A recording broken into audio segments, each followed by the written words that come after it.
Tão longe deste lugar impera harmonia, mil luzes a cintilar, jorrando bênçãos, tão longe só, não pode ser.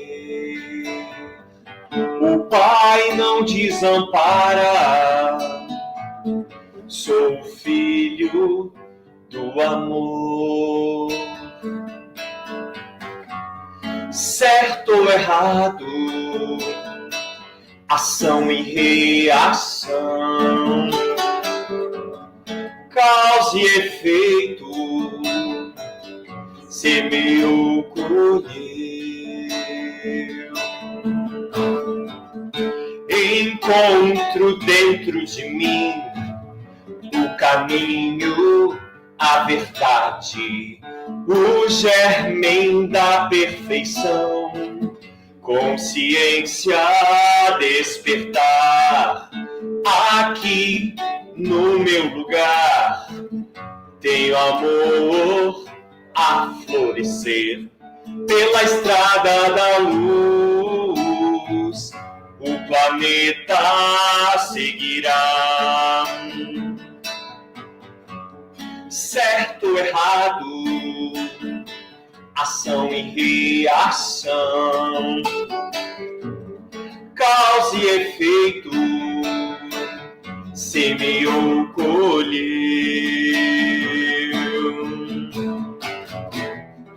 Leis divinas compõem o meu ser, descortinar a harmonia universal, semelhança do Criador. Toda obra atingirá a perfeição.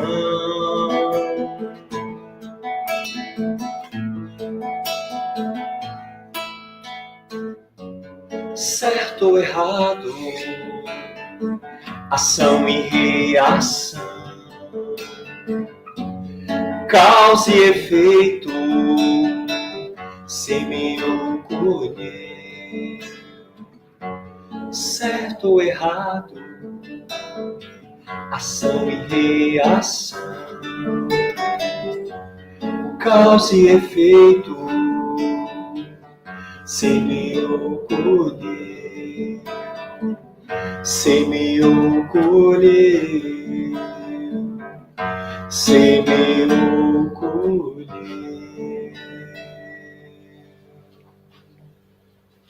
Que bonito. Bom.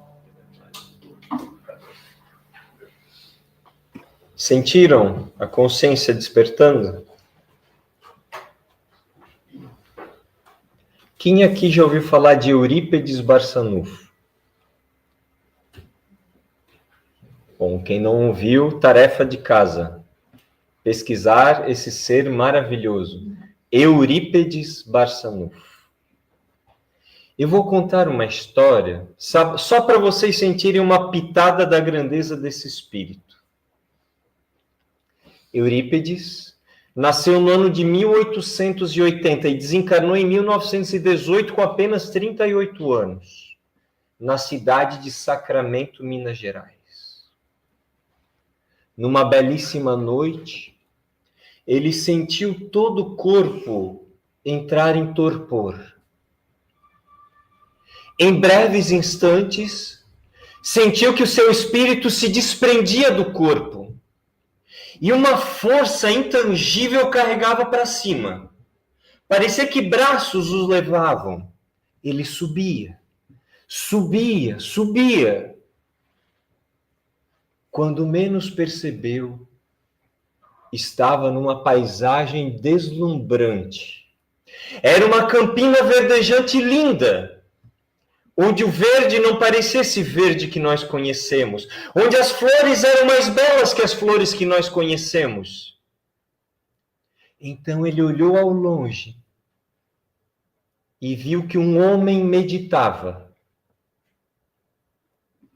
Ele sentiu-se atraído para aquele ser. E ele foi caminhando em direção dele. Quando ele se acercou dele, um choque. Uma profunda vergonha tomou conta do seu coração. Ele só abaixou a cabeça, tímido. Sim. O homem que estava meditando é esse mesmo que vocês estão imaginando. Que nós chamamos carinhosamente de Jesus. O Cristo do planeta Terra. Eurípides então toma coragem, levanta o olhar um pouco e viu que Jesus chorava. Corriam lágrimas pela sua face. Naquele instante, Eurípides pensou em tudo que Jesus tinha feito pelo planeta Terra. Quantas reformas morais, até judiciais, aconteceram no mundo graças a Jesus.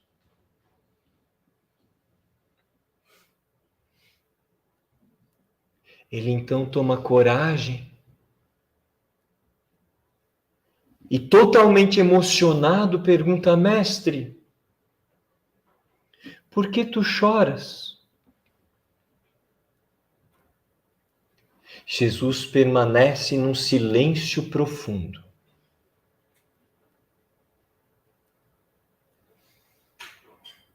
E Eurípides complementa a pergunta: mestre, por que tu choras? Será por aqueles que não conhecem o teu evangelho? E Jesus rompe o silêncio com aquela voz doce e amorável. Não, meu filho. Não é pelos descrentes da terra que eu choro. Esses merecem todo o nosso amor. Eu choro, meu filho, por aqueles que conhecem o meu evangelho, mas não o praticam. E agora a força que Eurípides sente é no sentido inverso. Ele se sente caindo e desperta, assustado no corpo. Daquele dia em diante, esse apóstolo jamais parou de trabalhar. Foi educador, foi médico autodidata, foi farmacêutico autodidata, foi homeopata autodidata. Querem saber mais da história dele? Pesquisem Eurípides Barçanufo. Tarefa de casa. Eu choro por aqueles que conhecem o evangelho, mas não praticam. Vocês já tiveram esse sentimento de ter o evangelho aqui, mas não estar aqui e aqui? Já sentiram isso? Cá entre nós, eu sinto constantemente isso. Às vezes até dominamos um tema aqui. Falamos bem bonito às vezes, não é? Mas como é desafiador trazer para o dia a dia. Para aquelas situações mais simples, corriqueiras.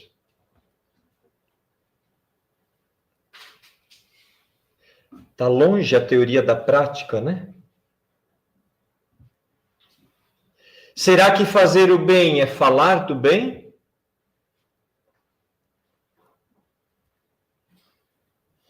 Uma parte pode ser, mas não a totalidade, evidentemente. Será que nós queremos estar na presença de quem fala bonito ou quem faz? Quem que é mais agradável de estar em nosso lar? Agora pergunta para aquele que convive contigo, se você é essa pessoa que conhece o evangelho e pratica. Difícil, né? Tem que perguntar para eles, porque eles sentem o teor das nossas energias, dos nossos pensamentos, dos nossos sentimentos, dos nossos atos. O duelo entre o bem e o mal, a grande batalha, nunca aconteceu fora. Nunca foi um contra o outro. A única batalha real acontece dentro. O céu e o inferno é dentro. O Satanás, o diabo, é dentro. Nunca existiu esse ser. Está aqui dentro. Conta-se que no final do século XIX aconteceu uma convenção na Universidade de Berlim. As maiores mentes de toda a Europa estariam ali reunidos, cientistas, filósofos, até teólogos. A verdade é que, naquela época, o número de ateus tinha crescido assustadoramente em toda a Europa. Os chamados materialistas. Então, qualquer um que fosse palestrar naquela convenção sabia que tocar no tema Deus seria, no mínimo, polêmico.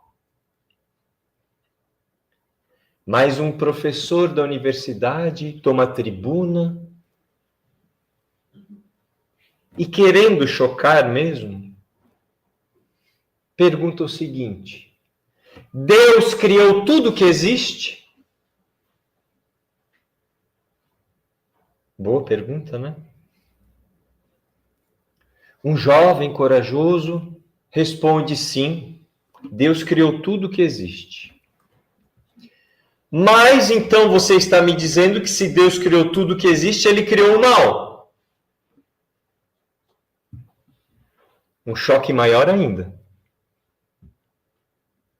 Porque se nós percebermos que nós podemos analisar o autor pelas suas obras, e nós vemos o mal no mundo, nós podemos concluir, sem grandes esforços, que se Deus existe, ele é mau. E o jovem envergonhado ficou quieto na sua cadeira. Um outro universitário levanta a mão, pede a palavra, e humildemente falou: professor, posso fazer uma pergunta? O pouquinho de humildade que o professor tinha acabou quando ele fez aquela pergunta. A arrogância tomou conta do seu ser. Sabe quando a pessoa vira um pavão? Foi mais ou menos assim. E o arrogante, ele nunca espera que a vida lhe dê uma rasteira, não é? Então aquele jovem perguntou: professor, o frio existe? Ora, mas que tipo de pergunta é essa, meu jovem? É óbvio que existe. Você nunca sentiu frio? Na verdade, professor, pelas leis da física, o frio não existe. O calor existe. A energia existe. Um corpo que gera energia, e afinal de contas o universo é energia, libera uma quantidade de calor. O calor, a energia podem ser estudados. O frio seria, o zero absoluto, seria a ausência total de calor. E ele não existe em nenhum lugar da natureza. O calor pode ser estudado, o frio não. O frio é apenas um termo que nós, seres humanos, inventamos para designar a ausência de calor. Professor, e a escuridão? A escuridão existe? Ora, mas é óbvio que existe. Você nunca entrou num ambiente escuro? Na verdade, professor, é o mesmo caso anterior. Nós podemos estudar a luz. Podemos usar até o prisma de Newton e decompor uma faixa de luz branca em várias cores, conforme a longitude das ondas, do vermelho ao violeta.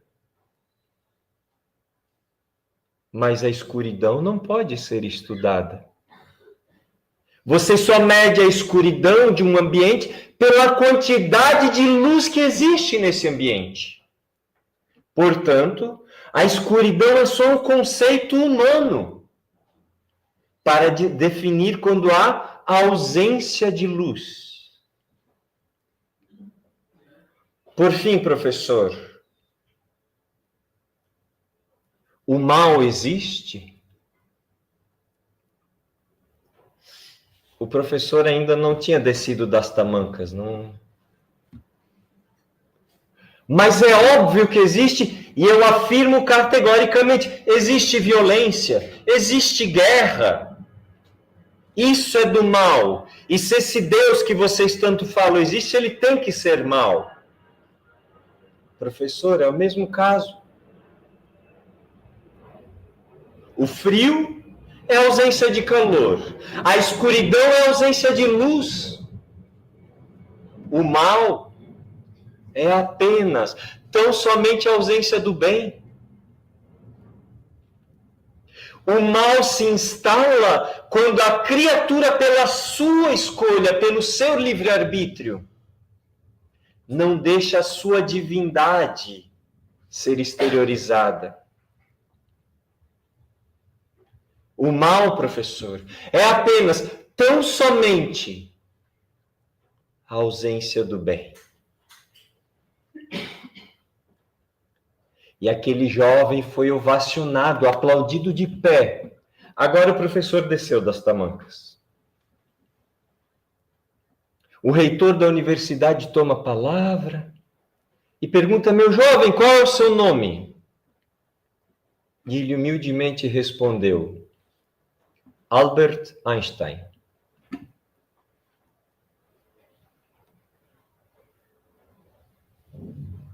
Louis Pasteur dizia: um pouco de ciência nos afasta de Deus, mas muita ciência nos aproxima de Deus. O mal é apenas, tão somente, a ausência do bem, a ausência de Deus em mim. A minha divindade quer sair igual uma semente que quer germinar, mas eu escolho se vai florescer ou não. Onde eu fui plantado, onde eu fui inserido, é lá. Cada planta tem o que precisa, cada semente tem o que precisa. Agora cabe a cada um de nós perguntar: por que eu estou inserido nesse ambiente, com esta família, com esse tipo de profissão, com essa classe social? Transitório. Tudo isso é transitório. E eu vou continuar me apegando ao que é transitório? Ou eu invisto no que é permanente? O que um sábio responderia? Nós podemos transformar algumas escolhas, não podemos? Esse tema, o bem e o mal, mereceu um estudo aprofundado do codificador Allan Kardec. Na questão 630 em diante, ele começa a questionar os espíritos sobre o que é o bem e o que é o mal. E se nós temos meios de distinguir. Eu amo Allan Kardec, não só pela sua genialidade, mas pela preocupação dele em deixar uma doutrina clara, organizada, didática. Aí vejam só, questão 630, ele pergunta assim: como se pode distinguir o bem do mal? Boa pergunta, né? Excelente. Aí os espíritos dizem assim: o bem é tudo aquilo que é conforme a lei de Deus. O mal é tudo que é contrário. Fazer o bem é cumprir a lei de Deus. Fazer o mal é infringi-la. Que resposta bonita, né? Poética, assim, filosófica. Mais difícil ainda, né? Ainda ficamos nas nuvens, né? Tal, que é divino, legal. O que, quando eu infrinjo as leis naturais, interessante. Mas o Allan Kardec, ele não deixa barato. Isso que é maravilhoso. Aí ele retruca. Tá, ok. Mas como eu vou distinguir? O homem tem meios de distinguir o bem do mal? Ou seja, o que é da lei natural e quando eu infrinjo a lei natural? O homem tem meios. Aí os espíritos dizem assim: tem. Quando, olha só a resposta. Quando crê em Deus e quer saber. Deus lhe deu a inteligência para distinguir uma da outra. Aqui acho que a gente precisa filosofar um pouquinho, certo? Primeiro ponto. Eu tenho meios de distinguir o bem do mal? Os espíritos dizem sim. Primeira coisa para saber, crer em Deus. Será que os espíritos estão falando de uma fé cega? Ou eles estão falando daquele Deus da questão 1 do Livro dos Espíritos? O Deus da questão 1 que é Deus, a inteligência suprema, a causa primeira de todas as coisas. Esse Deus. Quando você pensa numa inteligência suprema, você pensa supremo. Erra? Uma inteligência suprema erra? Se equivoca? Tem paixões? É parcial? Muda de ideia? Não é supremo. Se é supremo, é sábio por completo. Se é supremo, é amor por completo. Se é supremo, é justiça por completo, é bondade por completo. Misericórdia. É desse Deus que os espíritos estão falando. Não daquele Deus mitológico que as religiões criaram ao longo das eras. De um Deus soberanamente justo e bom. Então, tudo está linkado no Livro dos Espíritos. Não dá para ler uma questão solta. A gente faz besteira assim. Tudo está conectado. Então, quando os espíritos dizem a Kardec, tem meios de distinguir o bem do mal. Porque quem quer praticar? Alguém aqui quer praticar o mal? Quem quer praticar o mal, aí levanta a mão. Ninguém quer. Todos nós queremos praticar o bem. Então, essa pergunta de Kardec é genial, mas tem meios de distinguir? Sim. Quando crê em Deus. Certo. Crer em Deus, do Livro dos Espíritos. Esse Deus que é o matemático perfeito, que concatena um universo sem falhas, que faz com que tudo se conecte.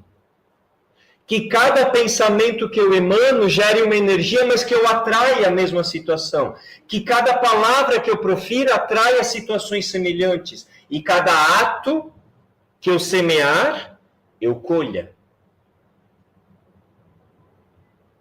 Daí entra a música, ó, ação e reação. É uma lei cósmica. Perfeita. Matemática. Então, crer nesse Deus, primeira coisa, para distinguir o bem do mal. Ou seja, está tudo certo. Eu só preciso observar melhor. Porque eu falho, Deus não. Esse Deus. Segundo, essa é boa, né? Querer saber. Cá entre nós. Será que eu quero mesmo que o outro me diga a verdade? Pensa bem. Será? Eu vou abrir meu coração para vocês não contam para ninguém, tá? Quando alguém vem me trazer alguma coisa de algo que eu fiz de errado, vocês acham que eu sou um docinho? Que digo, obrigado, querido, por trazer essa informação tão importante para o meu processo de evolução? Vocês acham que eu sou assim? Olha, cá entre nós, vocês não contam para ninguém, hein? Eu tenho uma desculpa pronta na ponta da língua. Eu não sei de onde vem, mas já está pronta. A língua está até coçando para dar desculpa já. Para vocês também é assim, não? Não? Eu imaginei que não.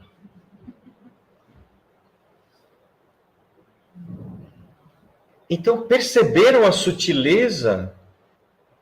Tem que querer saber a verdade, tem que querer conhecer o bem. Quando o templo de Delfos falou para Sócrates, isso 500 anos antes de Cristo, que ele era o homem mais sábio do planeta Terra naquele momento. Vocês acham que Sócrates, obrigado, eu teria feito isso. Eu teria virado um pavão igual aquele professor lá do Einstein. O Sócrates duvidou. Sabe o que ele começou a fazer? Ele começou a conversar com todas as pessoas de Atenas. Com os sábios, com os doutores, mas também com as lavadeiras, com as prostitutas. Conversava com todo mundo. No fim das contas, ele constatou, sim, eu sou o homem mais sábio do mundo. Aí perguntaram, por quê? Porque eu sei que eu nada sei. Eles não sabem nada e acham que sabem tudo. É assim? Não, né? Então, a resposta dos espíritos é sutil, mas é poderosa. Eu tenho como conhecer o bem. Eu tenho que crer em Deus, suprema inteligência, e querer saber. Só sei que nada sei. É estar aberto. Aberto. Para querer saber. Aí vocês devem estar pensando, não, beleza, aí o Kardec já se contentou com as respostas, né? Jamais. Ele não era assim. Ele era igual Sócrates, só sei que nada sei. Aí ele pergunta, certo, tem meios, tem que crer em Deus, tem que querer saber e usar a inteligência para distinguir uma coisa da outra, o bem do mal. Olha quantas pistas ele já está nos dando que nós podemos pôr em prática logo ao sair daqui. Aí o Kardec, não contente, diz assim, certo, estando sujeito ao erro, não pode o homem enganar-se na apreciação do bem e do mal, acreditando praticar o bem, quando na verdade está praticando o mal? Deu de entender a pergunta? Eu acho que eu estou arrasando, mas na verdade estou me deturpando, nesse sentido. Pergunta boa, né? Muito boa. Aí olha o que os espíritos dizem. Olha, quando eles querem encerrar o assunto, eles dizem assim, ó. Jesus disse. Olha só, Jesus disse, vede o que queríeis que vos fizessem ou não vos fizessem. Tudo se resume nisso. Não vos enganareis. Essa é a famosa regra áurea. Faz para o outro o que tu queres que o outro faça para ti. Não vai errar. Fantástico, não é?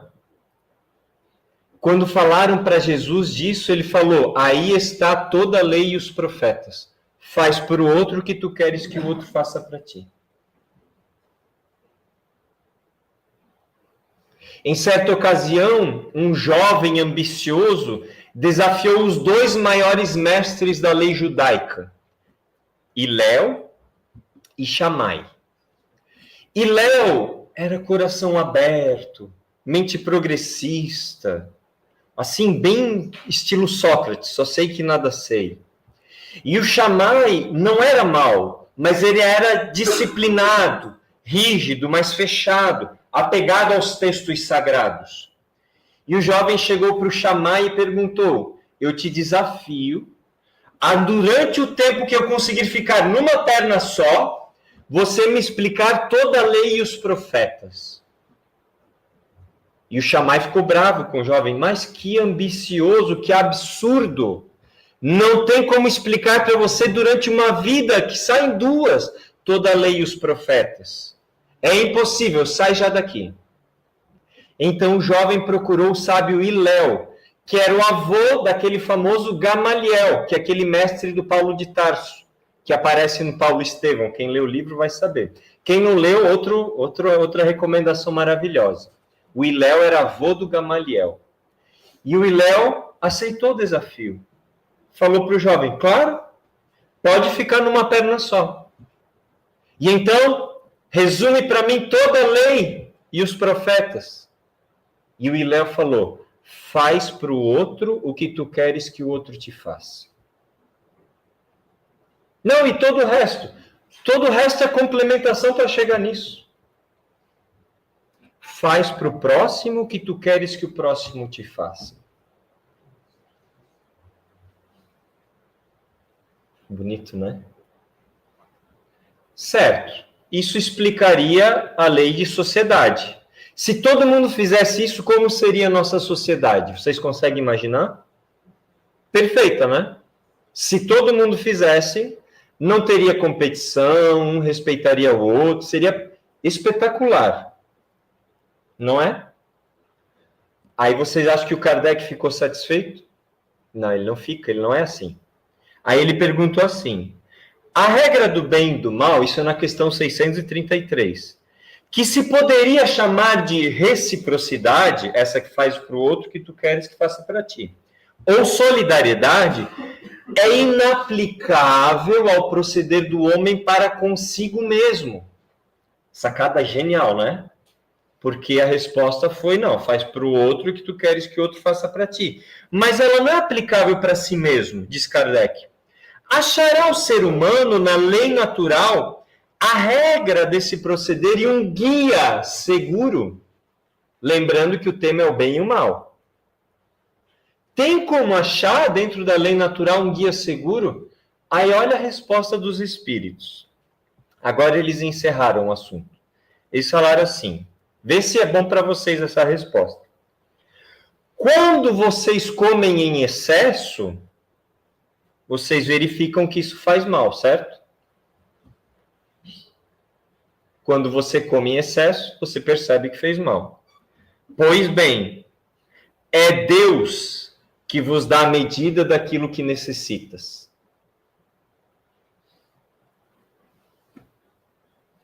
Tá acontecendo sinapses aí, umas comunicações? Tá. Quando é com o outro, faz para o outro o que tu queres que ele faça. É o bem. Isso é o bem. Diferença do mal.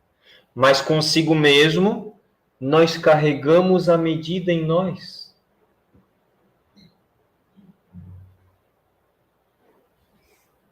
Vocês sentem isso? Que carregam a medida dentro de si? Pensem bem. Com todo carinho. Porque o bem, ele tem várias dimensões. Eu vou trazer as 3 dimensões de atuação. Aqui, eu comigo mesmo, certo? Eu e o outro, e eu e o mundo, certo? Tem outras dimensões, claro, tem os relacionamentos com os desencarnados, perfeito, mas eu comigo mesmo, eu e o outro, eu e o mundo, certo? Eu posso fazer o bem para mim, para o outro e para o mundo, mas eu posso fazer o mal para mim, para o outro e para o planeta. Certo? Cá entre nós, sejam bem sinceros. Você acha que está fazendo bem para si mesmo com as suas escolhas? Eu vou ajudar, calma. Vamos fazer igual Kardec, vamos por partes. Você acha que está fazendo bem para o seu corpo? Pensa com todo carinho. Alimentação, exercício físico. O tema é o bem e o mal. para comigo mesmo agora. Você sente que está dando para o seu corpo o que a natureza dele pede?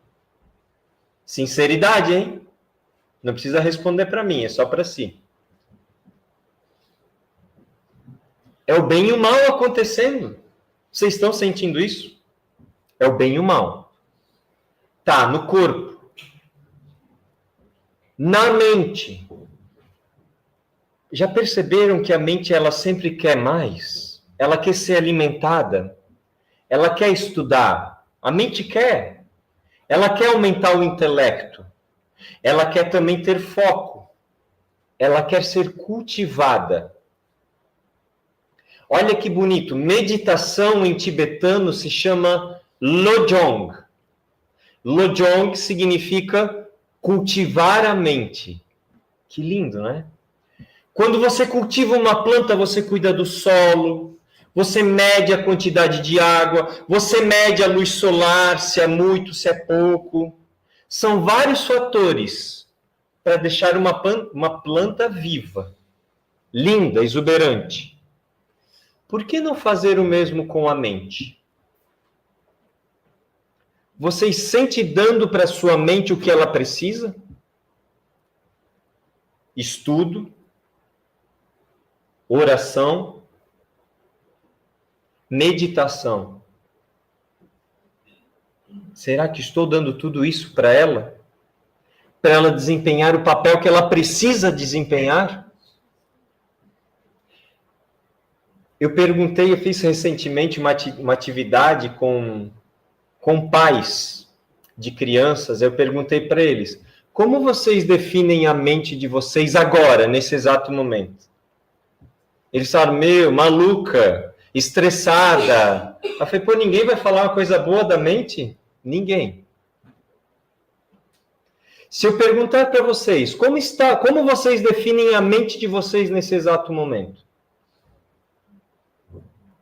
Está bagunçada ou está organizada? Está focada ou está distraída? Estão sentindo? A mente, ela quer ser focada. É a natureza dela. Ela quer planejar coisas boas. Ela quer empreender, sempre avançar, sempre melhorar. É uma das características da mente. Ela quer mais. Para o bem, para o belo, para o bom. Para o que é nobre. Então, nós precisamos investigar mais a nós mesmos. Vocês concordam? Do outro, de eu com o outro, a gente conversou um pouco. Faz para o outro o que tu queres que o outro faça para ti. Mas como eu estou tratando o meu planeta? Pararam para pensar nisso? Como eu estou tratando o planeta Terra? Eu convido os amigos a pensar nisso, sinceramente. Nós só vamos conseguir ter uma habitação planetária sadia se os nossos hábitos da população global se transformarem. Nós precisamos investir nisso, vocês não acham? Com todo carinho. Nós ganhamos uma casa de presente e como é que nós estamos cuidando dessa casa? Às vezes nós pensamos, nossa, mas é tão distante. Vocês viram o que aconteceu agora, 2024, no Brasil, as queimadas. Perceberam? Queimadas no país inteiro. Nós visitamos alguns estados que foi devastador. Uma cidade que nós visitamos, 600 hectares queimados, gente. Isso não é normal. E a população de lá falou, não é normal. Nunca aconteceu assim.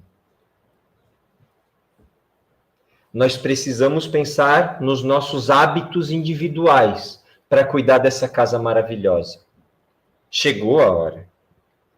Um ser que eu acho maravilhoso, talvez vocês também achem, é o Gandhi. Mahatma Gandhi. Mahatma, em sânscrito, é grande alma Gandhi. ele tinha uma filosofia chamada Satyagraha, que é a busca pela verdade. E ele descobriu que ele só encontraria verdade se ele vivenciasse em cada pequena ação a não violência. Olha que coisa linda. Mas não violência para comigo mesmo, não violência para com outro, não violência para com o planeta. Aí ele fazia umas experiências com ele mesmo. Por exemplo, na alimentação. Ele comia um alimento. Opa, não caiu bem. Ele não desistia do alimento. Ele comia de novo. Opa, não caiu bem de novo. E ainda uma vez, não foi bem. Não vou mais comer isso. Vocês acham que conseguem fazer isso? Difícil, né? No final da vida, ele só comia frutas e castanhas. Percebeu? Aquilo era... O desempenho do corpo dele era espetacular quando ele comia frutas e castanhas. Não comia mais nada. E ele conseguiu a independência de um país de 700 milhões de pessoas usando a não violência. É muito poder, não é? À base de frutas e castanhas. Nós precisamos explorar mais esse relacionamento. Eu, o outro e o mundo. O bem e o mal. Tem um conto espírita que eu acho muito interessante. Vocês já ouviram aquela expressão, em cima do muro, ele está em cima do muro? O que vocês lembram quando ouvem isso? O que lembra? Não sabe para onde vai, né? Não quer ir para um lado, não quer ir para o outro, está em cima do muro. Tem um conto espírita mais ou menos assim. O cidadão desencarnou, morreu. Chegou no mundo espiritual. É uma parábola, tá? Não aconteceu isso. Aí quando ele percebeu, ele estava em cima do muro. Aí olhou para um lado, um monte de espíritos iluminados. Olhava para o outro, aqueles espíritos trevosos, assim, um monte de zombeteiro também, brincalhão. Aí olhava para o lado dos iluminados, eles diziam, vem para cá, amigo, pula para cá, vem para o nosso lado. Aí olhava para o lado das trevas, eles nem aí para ele, contando piada, gesticulando, ignorando totalmente. Aí olhava para o lado dos iluminados, vem, irmão, por favor, pula para o nosso lado. E ele em cima do muro. Aí olhava para os outros, nem aí para ele. Aí o marido falou, escuta aqui, ô diabinho, vem aqui que eu quero falar contigo. Os anjinhos ali, implorando para eu pular para o lado deles. E vocês não estão nem aí, não querem que eu pule para o lado de vocês? Aí o zombeteiro aí já chamou outros e contou, eles começaram a cair na gargalhada e tal. Aí, então, não querem que eu vá para o lado de vocês? Aí o espírito trevoso fala assim, mas tu é burro mesmo, né? Tu não sabes que o muro já é nosso? O mal é apenas, tão somente, a ausência do bem. Se eu não estou agindo no bem, às vezes eu estou sendo conivente com o mal. Vocês concordam? Tem uma frase do Martin Luther King, que é outro espírito que eu amo muito, admiro demais. Que ele diz assim, o que me preocupa não é o grito dos maus, é o silêncio dos bons. Nossa.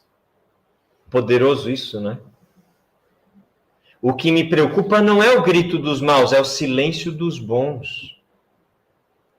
Nós precisamos nos posicionar. Mas o que é o bem? Aí volta lá. Tem que crer em Deus, tem que querer saber, tem que fazer para o outro que quer que o outro faça para ti. Mas ainda estou em dúvida. Aí nós vamos saltar aqui da questão 630 a 633, lá para 893 do Livro dos Espíritos. Kardec pergunta assim, qual é a mais meritória de todas as virtudes? Essa é uma das minhas questões favoritas. Essa e a próxima que nós vamos comentar. Aí eles dizem assim, Toda virtude indica um sinal de progresso. Há virtude quando existe uma resistência ao arrastamento para os maus pendores. É virtude. Aí agora vem o detalhe que eu quero chamar a atenção. Mas a sublimidade da virtude, olha que lindo, a sublimidade da virtude está no sacrifício do interesse pessoal pelo bem do outro sem pensamento oculto. A mais meritória das virtudes é a caridade desinteressada. Captaram? A sublimidade é o sacrifício do interesse pessoal. Aí essa é a 893. A 895 diz assim: tirando de lado todos esses vícios que todo mundo conhece, qual é o sinal mais característico da inferioridade? Os vícios que todo mundo conhece, né? Não precisamos citar, né? Mas tira de lado isso. Como saber o sinal mais forte da inferioridade? Aí os espíritos dizem assim: o interesse pessoal.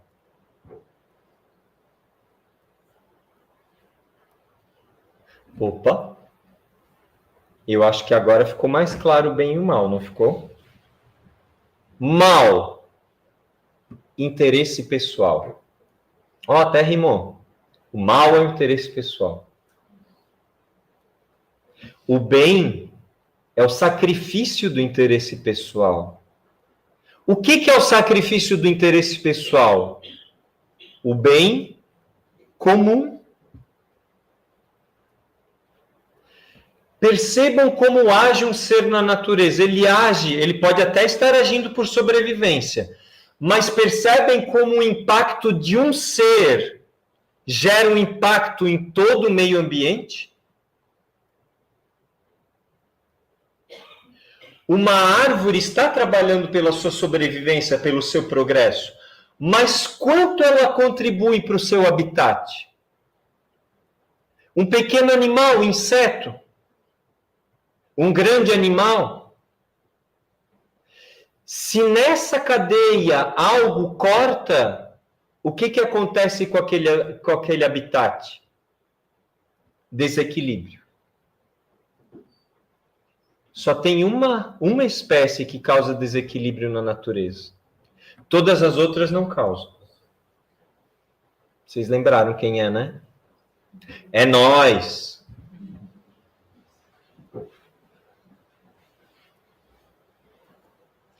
Então existe um concatenamento nas leis naturais. E o bem comum, ou solidariedade, como Kardec usou, reciprocidade, é a lei natural por excelência. Percebam como o Sol está interagindo com o planeta Terra, que está interagindo com a Lua, com Mercúrio, com Vênus, com Marte, com Júpiter e assim vai. Como o nosso sistema solar está agindo com outro sistema, que está interagindo com toda a galáxia, com bilhões de estrelas e trilhões de mundos. Bem comum. Se você quer entender a lei de Deus, pense em bem comum, em solidariedade. Se você quer entender infração à lei de Deus, pensa no interesse pessoal. Nós até demos um nome para isso: egoísmo. Egoísmo. Ismo é um sufixo de intensidade. É uma intensidade no ego. Não que o ego é algo ruim. Ele é uma ferramenta de trabalho. Mas seu foco, como diz Kardec, se eu exalto a minha personalidade, infração à lei divina.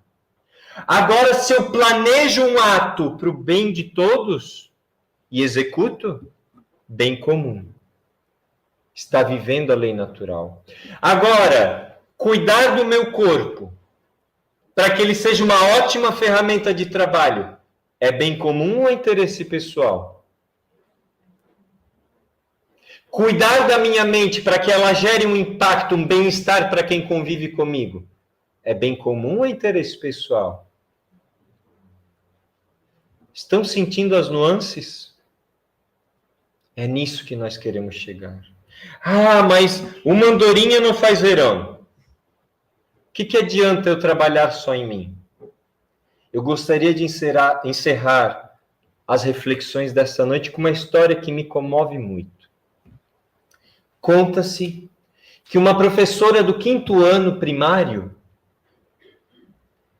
estava de frente para toda a sua sala, nos primeiros dias de aula, e se deparou com um menininho sentado ali na primeira fileira. E ela até se sentia envergonhada, mas sentia até um pouco de repulsa com aquele menino. Seus cabelos estavam desgrenhados, ele meio sujo, a roupa mal cheirosa. E ela percebeu que aquele menininho era isolado de todas as outras crianças. Hoje nós utilizaríamos o termo bullying, provavelmente, para o que era feito com ele. Ele era um excluído da turma.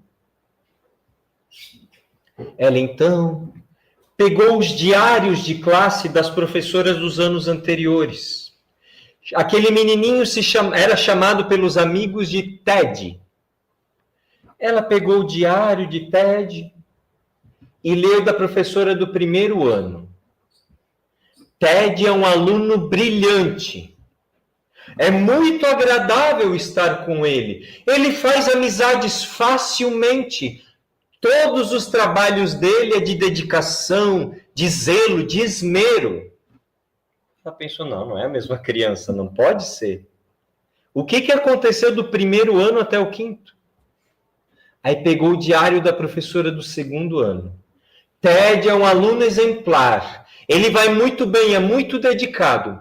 Mas a doença da sua mãe, que foi desenganada pelos médicos, vem lhe causando algumas preocupações. Se alguém não fizer alguma coisa a respeito, eu temo pelo pior. É sempre assim, né? Se alguém não fizer algo. Aí a professora do 3º ano. A morte da mãe de Ted foi um grande baque para ele. O menino ainda se esforça, ele tenta, mas o seu pai entrou num estado de perturbação e não está conseguindo dar toda a atenção que ele precisa para evoluir. Se alguém não fizer algo, eu temo pela sua vida. E a do 4º ano, Ted é um menino desanimado, não tem a menor vontade de vir para as aulas, ele vem todo desajeitado, suas roupas são mal cuidadas, os seus amigos estão se afastando dele. Se alguém não fizer algo por ele, eu não sei o que vai ser da vida desse rapaz. A senhora Thompson sentiu profunda vergonha por aquele sentimento instintivo de repulsa. Ela caiu em prantos em cima daqueles diários. Então ela disse para si mesma: alguém tem que fazer algo. Alguém vai fazer algo. Então ela percebeu que educar tinha muito mais de profundidade do que instruir. Você até pode instruir uma coletividade, mas a educação acontece de indivíduo para indivíduo, porque cada ser é único.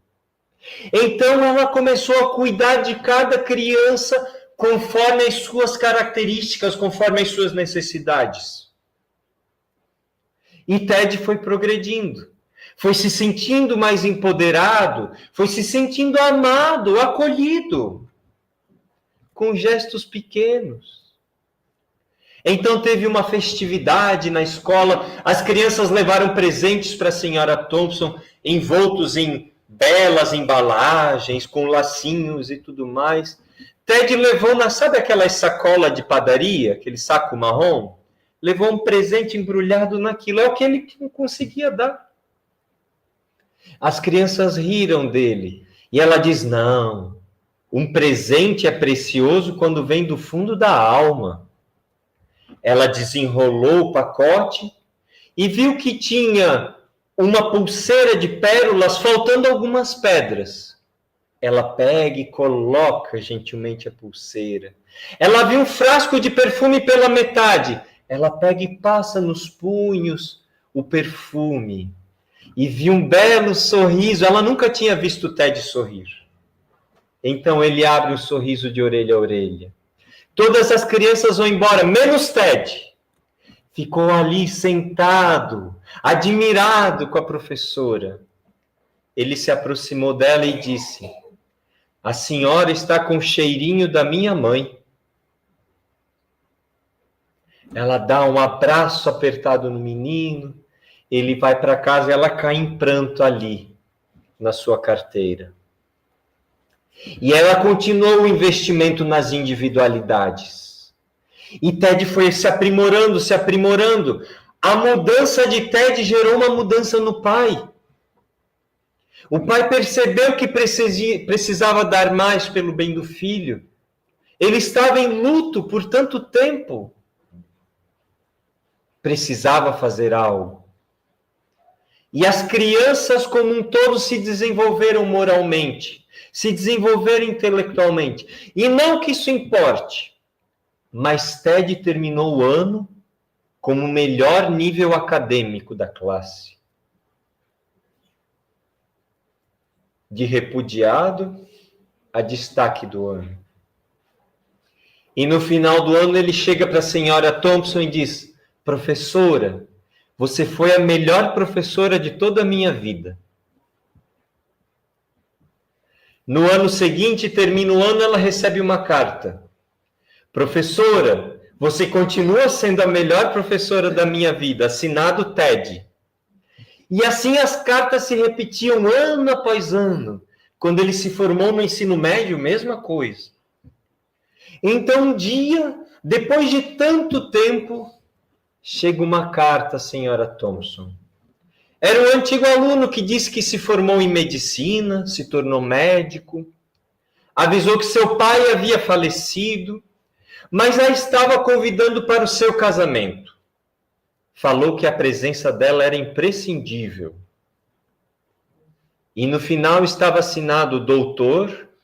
Theodore Stoddard, vulgo Ted. A senhora Thompson se ajeitou para o casamento. Colocou a pulseira com as pérolas. Passou o perfume da mãe. Aquele frasco tão pequenino que ela guardou por aqueles anos só para ocasiões especiais. E ela chega no átrio do salão. É recebida por Ted, agora Dr. Theodore. E os dois se entrelaçam num abraço maternal tão profundo. E Ted diz, obrigado por ter acreditado em mim. Se não fosse a senhora, eu não sei o que teria acontecido na minha vida. Eu estaria perdido. Obrigado, porque a senhora me fez me sentir um ser humano. A senhora me fez ter dignidade de novo. A senhora fez eu acreditar em mim. E ela diz, não, meu filho. Até te conhecer, eu não sabia o que era educação. Obrigado para você. Graças a você, agora eu levo isso para todos os meus alunos. Graças a você, meu filho. Obrigado você. Amigos, alguém tem que fazer algo. Porque o mal é apenas, tão somente, a ausência do bem. Sigamos Jesus, porque Ele é o mestre do bem. Se nós quisermos saber como proceder, sigamos. Fiquem com Deus. Muita paz. Muito obrigado.